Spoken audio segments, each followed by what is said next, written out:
Hello dear everyone, एक बार फिर से स्वागत है आप सभी का एयर केमिस्ट्री क्लासेस में। और मैं हूं आपकी सुनीता मैम।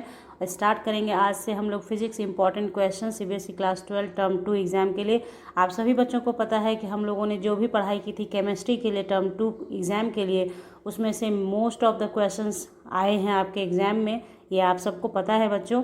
तो अपने केमिस्ट्री के भारी सफलता के बाद आज से स्टार्ट करते हैं फिजिक्स का क्लास। ओके, तो देखिए यहाँ पे सबसे पहला चैप्टर जो आपके सिलेबस के अंदर है, आपने सिलेबस देख रखा होगा, सिलेबस के अंदर है इलेक्ट्रोमैग्नेटिक वेव। उससे यहाँ पे मैंने 13 क्वेश्चंस कलेक्ट किए हैं आपके लिए, जो प्रीवियस ईयर क्वेश्चंस भी हैं और बहुत बहुत इंपॉर्टेंट भी हैं। ठीक है, तो चलिए सबसे पहला क्वेश्चन फटाक से देख लीजिए आप लोग। क्या है हमारा, name the part of electromagnetic spectrum which is suitable for radar system used in aircraft navigation. एकदम याद कर लीजिए इसे। ट्रीटमेंट ऑफ कैंसर ट्यूमर, तो इसका आंसर क्या हुआ, रडार सिस्टम के लिए किसका इस्तेमाल होता है, माइक्रोवेव्स का। और ये ट्रीटमेंट ऑफ कैंसर ट्यूमर्स के लिए क्या होता है, गामा रेज का। ठीक है, क्वेश्चन नंबर 2 है हमारा, which part of electromagnetic spectrum has largest penetrating power. तो सबसे ज़्यादा पेनिट्रेटिंग पावर किसका होता है, क्योंकि आपके चैप्टर के अंदर है पढ़ना, इसलिए इस चीज़ को ध्यान में रखना है। आंसर है इसका gamma rays are the electromagnetic waves of frequency range. ये रेंज भी याद कर लीजिएगा, 3 × 10⁻18 हर्ट्ज टू 5 × 10 यहीं पे आपको हर्ट्ज लिखना है। ठीक है, हर्ट्ज होता है फ्रीक्वेंसी का unit. Frequency range 3 × 10⁻18 hertz to the 5 × 10⁻22 hertz and have the highest penetrating power. क्योंकि इसका क्या है, आप देख रहे हैं कि फ्रीक्वेंसी बहुत ज़्यादा है इसका, इसलिए इसका पेनिट्रेटिंग पावर भी ज़्यादा होता है। क्वेश्चन नंबर 3 पे आते हैं। देखिए क्वेश्चन नंबर 3 है हमारा, name the part of electromagnetic spectrum whose wavelength lies in the range of this, give its 1 use. ठीक है, यहाँ पे मैंने 2 यूज लिख दिया है, 1 यूज आप याद कर लीजिएगा।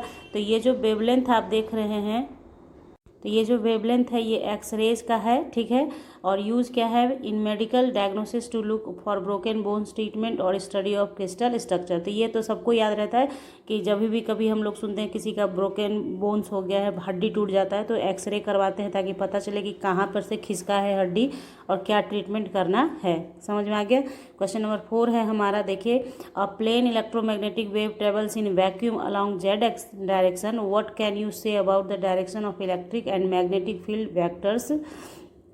तो इसका आंसर देखिए, आंसर है the direction of electric field vector is along x axis, magnetic field vector is along Y axis. यानी जो इलेक्ट्रिक फील्ड वेक्टर होगा वो अलॉन्ग एक्स एक्सिस होगा और magnetic field along Y axis. Okay, इस तरह से ना, ये आपका जेड एक्सिस है, ये एक्स एक्सिस, ये वाई एक्सिस। ठीक है, तो अब नेक्स्ट क्वेश्चन देखिए, क्वेश्चन नंबर 5 है हमारा, why are microwave considered suitable for radar system used in aircraft navigation. जो अभी आपने ऊपर देखा था कि रडार सिस्टम के लिए माइक्रोवेव्स का इस्तेमाल होता है, तो क्यों होता है उसका कारण पूछ रहा था। Due to their short wavelength, देखिए आपने शॉर्ट वेवलेंथ उसका होता है, माइनस पे पावर होता है।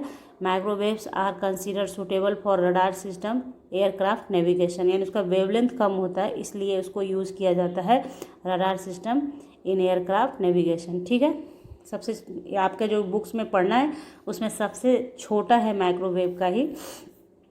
नेक्स्ट देख लीजिए, मतलब रेंज आप लोग क्या कीजिएगा, अपनी बुक को खोलिए, उसमें जो रेंज दिया है ना माइक्रोवेव से गामा रेंज तक, उसको ध्यान में रखिए कि किसका कितना रेंज है। ठीक है, ताकि उससे कोई भी क्वेश्चन आपका छूटे नहीं। ठीक है ना। क्वेश्चन नंबर 6 देख लीजिए, right the relation for the speed for electromagnetic waves in term of amplitudes of electric and magnetic fields. Okay, तो C = ये रिलेशन होता है, और C क्या है यहाँ पे, वेलोसिटी ऑफ लाइट, और E0 क्या है, एम्पलीट्यूड ऑफ इलेक्ट्रिक फील्ड, और B0 है amplitude of magnetic field. Okay, तो ये रिलेशन होता है।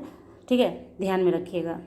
क्वेश्चन नंबर 7 देख लीजिए, arrange the following electromagnetic radiation in ascending order of their frequency, यानी बढ़ते क्रम में। असेंडिंग मतलब बढ़ते क्रम में, तो असेंडिंग मतलब बढ़ते क्रम में, यानी पहले छोटा, फिर उससे बड़ा, सबसे लास्ट में सबसे बड़ा। ठीक है, तो ये 4 दिया हुआ है, यही 4 आपको पढ़ना है, microwave, radio waves, X rays and gamma rays, इनको सजाना है। तो देखिए, write 2 usages of any one of these, इसमें से किसी एक का 2 यूजेस भी लिखना है। ये आया हुआ क्वेश्चन है 2014 में। ठीक है, तो ध्यान से इसको पढ़िए, आएगा आपको भी।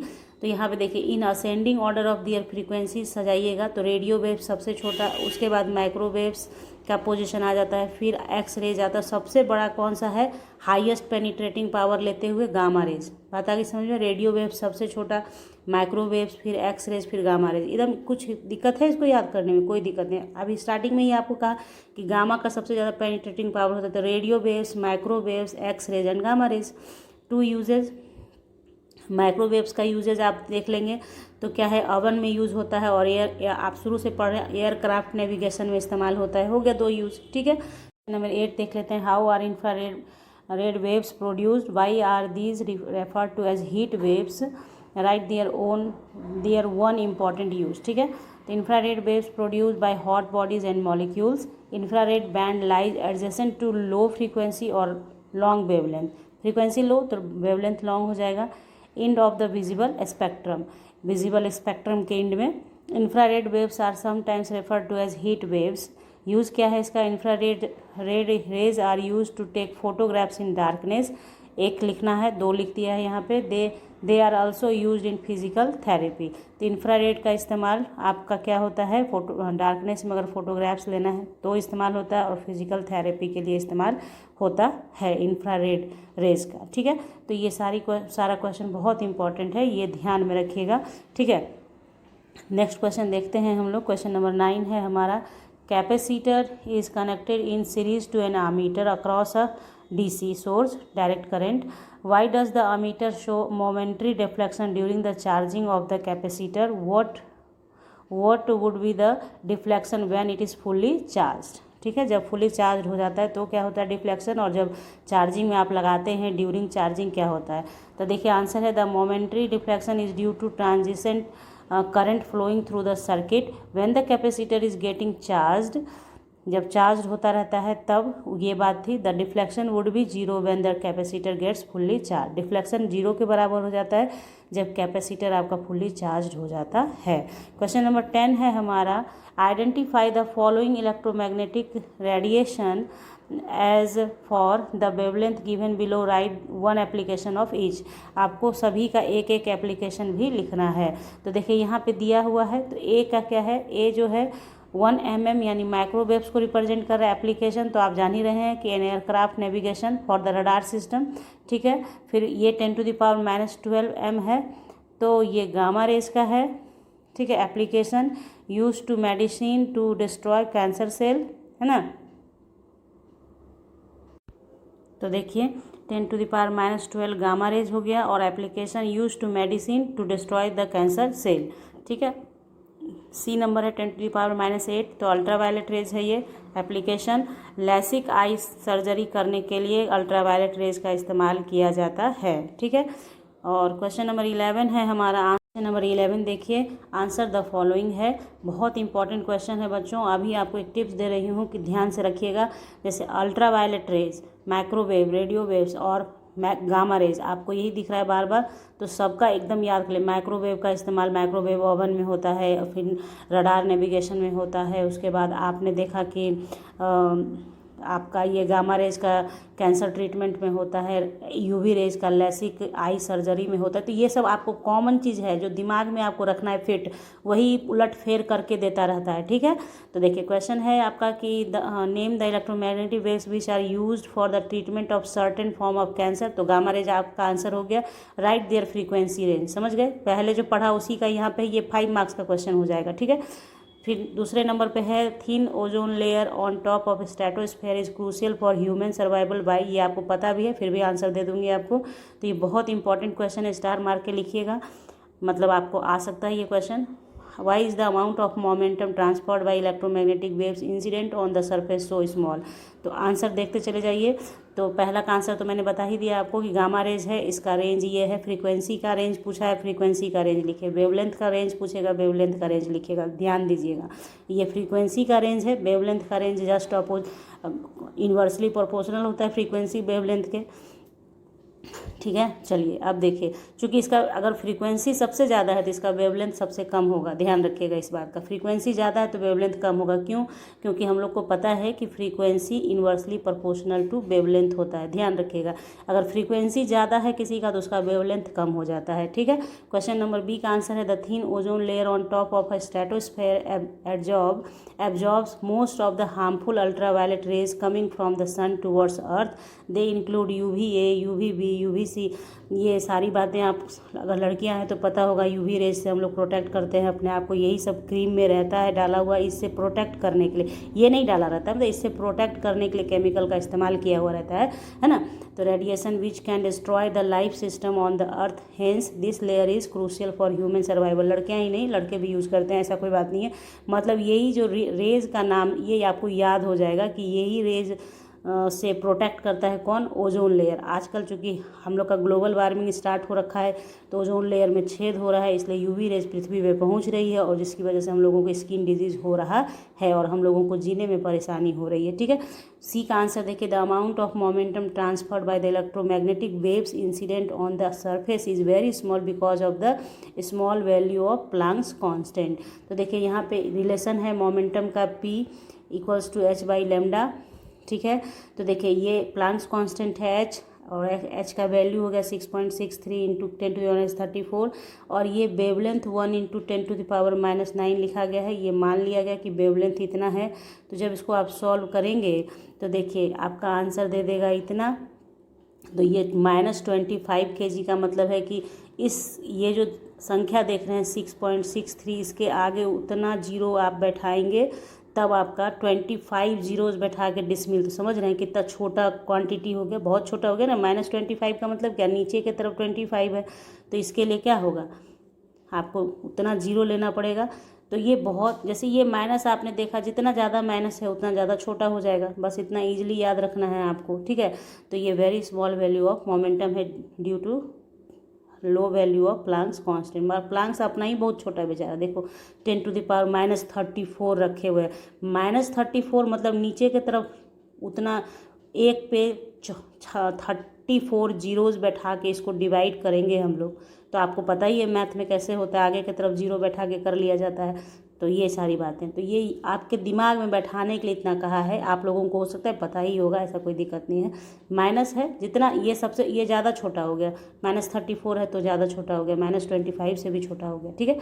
ये हो गया। क्वेश्चन नंबर 12 देखिए, बहुत important question. Answer the following, फिर उसी तरीके से करना है आपको। क्वेश्चन नंबर इसमें ए दिया हुआ है, name the electromagnetic waves produce during radio active decay and write their frequency. देखिए कितना स्टाइल है पूछने का। क्या पूछा कि रेडियो एक्टिव डीके से कौन सा निकलता है। अभी जस्ट ऊपर आपने क्या देखा था कि कैंसर के इलाज में किस इलेक्ट्रोमैग्नेटिक वेव का इस्तेमाल होता है, तो उसका भी आंसर गामा था, इसका भी आंसर गामा होगा। पूछिए क्यों? क्योंकि ये भी गामा रेज ही है जो कि रेडियो एक्टिव डीके से निकलता है। जब रेडियो एक्टिविटी आपने पढ़ा होगा तो रेडियो एक्टिव से अल्फा बीटा गामा निकलता है ना, तो गामा रेज किससे निकलेगा? इससे, हाँ, रेडियो एक्टिव डीके से। तो ध्यान रखिए, क्वेश्चन का स्टाइल होता है अपना पूछने का, तो आपके नॉलेज में थ्योरी होना चाहिए अच्छे से कि रेडियो एक्टिव डीके से भी गामा निकलता है। कैंसर के इलाज के लिए अगर पूछ रहा है कि कौन सा वेव का इस्तेमाल कर रहे हैं तो वहाँ भी गामा रेज लिखेंगे और रेंज अपना याद कर लेंगे कि हर्ट्ज में, यानी फ्रीक्वेंसी रेंज क्या है 10⁻18 हर्ट्ज टू 10⁻22 हर्ट्ज। देखिए ऊपर भी वही होगा, है ना, सेम है एकदम। तो देखिए मतलब मेरा कोशिश ये रहता है बच्चों कि एक ही टाइप का क्वेश्चंस कितना घुमा के पूछ सकता है आपको, ये आप समझ सकते हैं, समझ जाइए, ठीक है। फिर देखिए क्वेश्चन नंबर बी है इसका, बहुत अच्छा है। Welder wear special goggles while during the working, why. तो आपने वेल्डिंग करने वालों को देखा होगा कि वो लोग गोगल्स पहनते हैं एक स्पेशल टाइप का, तो वो क्यों पहनते हैं? तो उसका रीज़न देखिए, welder wears special goggles to protect eyes. ये एकदम छपेगा क्वेश्चन बच्चों, तुम ध्यान रखना, एकदम रिसेंटली पूछा गया है। Welder wears special goggles to protect eyes from ultra violet radiation which produces during welding and also protect by the flying sparks. मतलब स्पार्क्स भी निकलता है उससे भी बचा लेता है, और अल्ट्रा वायलेट रेडिएशन जो निकलता है वेल्डिंग के दौरान उससे बचाव करने के लिए, वो प्रोटेक्ट करने के लिए गोगल्स लगाते हैं। सी नंबर का आंसर है, since infrared waves are higher wavelength और लेस फ्रीक्वेंसी। फ्रीक्वेंसी कम है तो हायर वेवलेंथ हो जाएगा। रेडिएशन प्रोड्यूस प्रोड्यूस 2 बार लिख दिया है, by highly vibrating molecules of hot bodies. ठीक है, अब देखिए इसका एप्लीकेशन देख लीजिए। एप्लीकेशन क्या है, used in solar water heater and cookers. ये जो आप क्या है, why are infrared waves often called heat waves give their one application. तो हीट वेव क्यों कहलाता है वो आपने देख लिया। एप्लीकेशन क्या है, इंफ्रारेड वेव्स का इस्तेमाल होता है सोलर वाटर हीटर और कुकर में, मतलब सोलर कुकर में। ठीक है, उसी से खाना पकता है। इंफ्रारेड ही ना हम लोग के। देखिए आगे देख लेते हैं क्या है। क्वेश्चन नंबर 13 है, name the electromagnetic waves in the wavelength range 10 nanometer to 10⁻³ nanometer. How are these wave generated, write their 2 uses. ठीक है, तो पहले तो रेंज देखा, जैसे ही आपने तो समझ लिया आपने कि ये रेंज किसका है भैया, मेरे एक्स रेज का है। एक्स रेज का है, बार पहले भी कहा है, रेंज देख लीजिएगा। यही 4 तो पढ़ना है, इसी को घुमा फिरा के देता रहता है। ठीक है, तो ये हो गया आपका एक्सरेज का रेंज है। X ray are generated by bombarding. देखिए ये भी याद कर लेना है कि आपने देखा गामा रेज प्रोड्यूस होता है किससे, रेडियो एक्टिव डीके से। एक्सरे कैसे प्रोड्यूस होता है, bombarding of a metal target with the high energy electron. जब हाई स्पीड एनर्जी इलेक्ट्रॉन से बम्बार्ड किया जाता है मेटल पे, तभी एक्सरे का आया था। एक्सरे बना ही था उसी टाइम, गलती से ही हुआ था कि बम्बार्डमेंट किया गया इलेक्ट्रॉन से, तो एक अननोन प्रकार का रेज निकला, जिसको उस समय साइंटिस्ट ने रख दिया नाम एक्स रेज, और वो रह गया जीवन भर के लिए एक्स रेज। इसलिए याद रखिएगा एक्सरे का प्रोडक्शन कैसे होता है, by bombarding a metal target with high energy electron. Metal पे जब टारगेट किया जाता है हाई एनर्जी इलेक्ट्रॉन से, तो जो रेज प्रोड्यूस होता है that is your X rays. ठीक है, यूजेस क्या हो गया बच्चा लोग इसका, डायग्नोसिस ऑफ बोन फ्रैक्चर जो ऊपर भी आपने देखा था, treatment of some form of cancer. कुछ फॉर्म ऑफ कैंसर है जिससे देखिए वहाँ पे गामा रेज में भी लिखा था treatment of some forms of cancer, है ना। उसी तरह से यहाँ भी treatment of some form of cancer, मतलब कुछ कैंसर का हर एक स्टेज अलग अलग होता है, तो हर एक स्टेज में अलग अलग है। जैसे गामा रेज का इस्तेमाल सबसे लास्ट में किया जाता है, पहले मतलब अगर हो सकता है पॉसिबिलिटी, अगर मान लीजिए स्टार्टिंग फेज में पकड़ में आ गया तो एक्स रेज से भी उसको क्योर किया जा सकता है। तो यहाँ पे बच्चों इलेक्ट्रोमैग्नेटिक वेव से मैंने 13 क्वेश्चन बताया, और कोशिश पूरी की है कि आपको एक बारी जब इसको आप देखें तो आपको याद हो जाए, आपको दिक्कत नहीं हो, याद करने में परेशानी नहीं हो। और इसमें से क्वेश्चन 100% आएंगे, एकदम श्योर शॉर्ट है, लिख के रख लीजिए। और जो कहा है आपको टिप्स वो फॉलो कर लीजिएगा। चारों रेडिएशन लिख के उसका रेंज, फ्रीक्वेंसी और वेवलेंथ दोनों रेंज अपनी कॉपी पे लिख लीजिए। ठीक है, और उसको दिमाग में दौड़ाते रहिए जब तक फिजिक्स का एग्ज़ाम हो नहीं जाता है। और बाकी सारी बातें तो मैंने आपको बता ही दी वीडियो में ही। तो ठीक है, थैंक्स फॉर वॉचिंग, और सब्सक्राइब कर लीजिए विथ बेल आइकन, ताकि जैसे ही दूसरे टॉपिक का फिर आपको इंपॉर्टेंट क्वेश्चन मिलेगा डालूंगी तो नोटिफिकेशन आपको फटाक से मिलेगा, फटाक से आप देख पाओगे। तो मिलेंगे आपसे नेक्स्ट टॉपिक के साथ, नेक्स्ट क्वेश्चन के साथ अगले वीडियो में। तब तक bye, thank you, take care, have a nice day बच्चों।